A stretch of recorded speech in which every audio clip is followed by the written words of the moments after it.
बिस्मिल्लाहिर्रहमानिर्रहीम।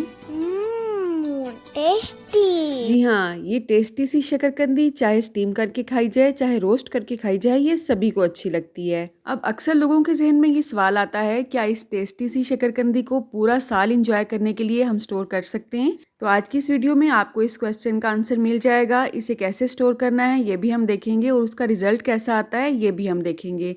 तो चलें आज की इस वीडियो का आगाज़ इस दुआ के साथ करते हैं कि अल्लाह आप सबका दस्तरखान सजाए रखे और हम सबको सेहत और ईमान का रिज़्क अता फरमाए।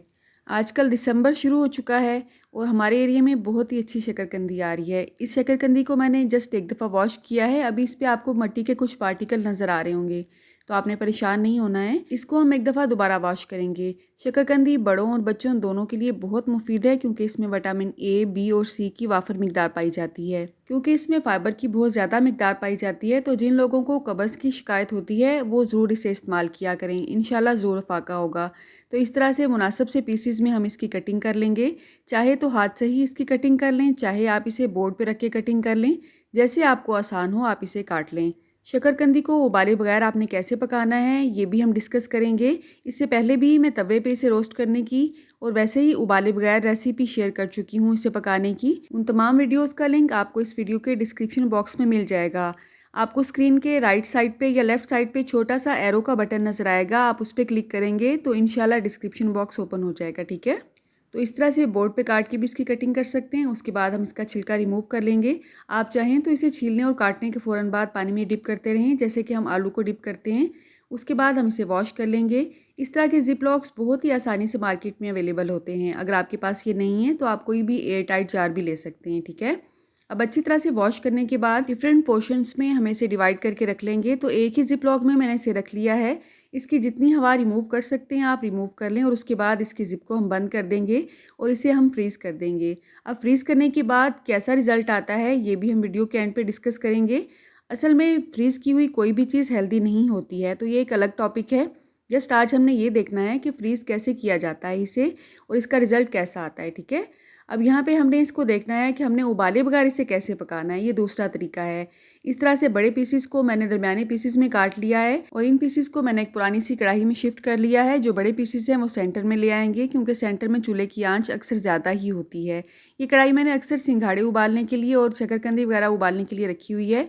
इसमें जस्ट हमने आधा गिलास ही पानी ऐड करना है क्योंकि हमने इसे स्टीम करना है, हमने इसे उबालना नहीं है।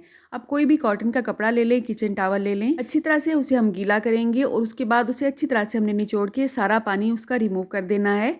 और जिस भी कढ़ाई या पतीले में आपने शकरकंदी को डाला है उसके ढक्कन पे अच्छी तरह से इसे रैप कर देंगे। पहले हमने चूल्हे की आंच को 2 से 3 मिनट तेज करना है। जैसे ही आपको लगे कि पानी में से धुआं उठने लग गया है, आपने चूल्हे की आंच को बहुत ही स्लो कर देना है, इतना जैसे हम चावलों को दम पे लगाते हैं। ठीक है, उसके बाद हमने इसके ढक्कन पे कोई भी हैवी चीज़ रख देनी है ताकि इसकी स्टीम बाहर ना निकलने पाए। तो 1 से 1.5 किलो के हिसाब से ये शकरकंदी है जो हमने कढ़ाई में रखी है। इसे स्टीम होने में जस्ट 20 से 25 मिनट ही लगेंगे और आप देखेंगे अल्हम्दुलिल्लाह बहुत ही अच्छी स्टीम के साथ ये अच्छी तरह से गल जाएगी।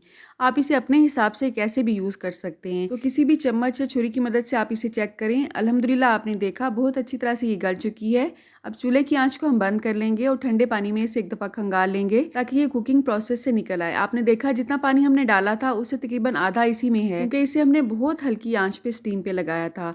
इस पे जस्ट आपने लीमू निचोड़ना है और चाट मसाला छिड़कना है। बहुत ही मज़े की ये चाट रेडी होती है। तो अब हम देखते हैं जो शकरकंदी हमने फ्रीज़ की थी उसका क्या बना है, उसका रिजल्ट कैसा आया है। 24 घंटे फ्रीज़ करने के बाद जब मैंने ये पैकेट निकाला तो आपने देखा इसका हल्का सा कलर चेंज हो चुका है। तो मैं थोड़ी सी डिसहार्ट हुई, लेकिन क्योंकि मुझे रिक्वेस्ट की गई थी शकरकंदी को फ्रीज़ करने का या इसे सेव करने का कोई अच्छा सा तरीका बताएं, मैंने बहुत सर्च की गूगल पे, यूट्यूब पे, इधर उधर जितने भी प्लेटफॉर्म थे मेरे पास, उसमें मुझे यही तरीका मिला।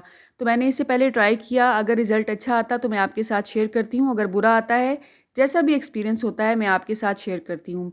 तो आपने देखा बर्फ़ अच्छी तरह से इसमें जम चुकी है, लेकिन कलर इसका चेंज हो चुका है। अब इसे हम स्टीम करेंगे। पहले पानी थोड़ा सा मुझे ज़्यादा लग रहा था तो पानी मैंने रिमूव कर दिया है इसका, जस्ट आधा गिलास ही इसमें रहने दिया है। उसके बाद हल्की आंच पे हमने इसे स्टीम करना है तकरीबन 15 से 20 मिनट के लिए। लेकिन स्टीम होने के बाद इसका अच्छा खासा कलर चेंज हो गया।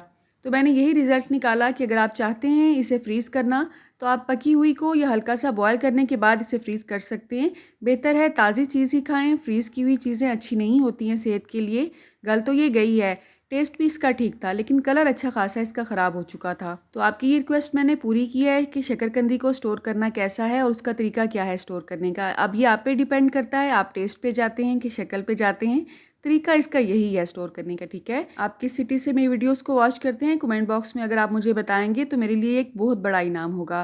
अल्लाह आप सबके रिस्क में कसरत से ज़्यादा बरकत और आसानी पैदा फरमाए। मेरी नेक्स्ट वीडियो तक अल्लाह हाफिज़।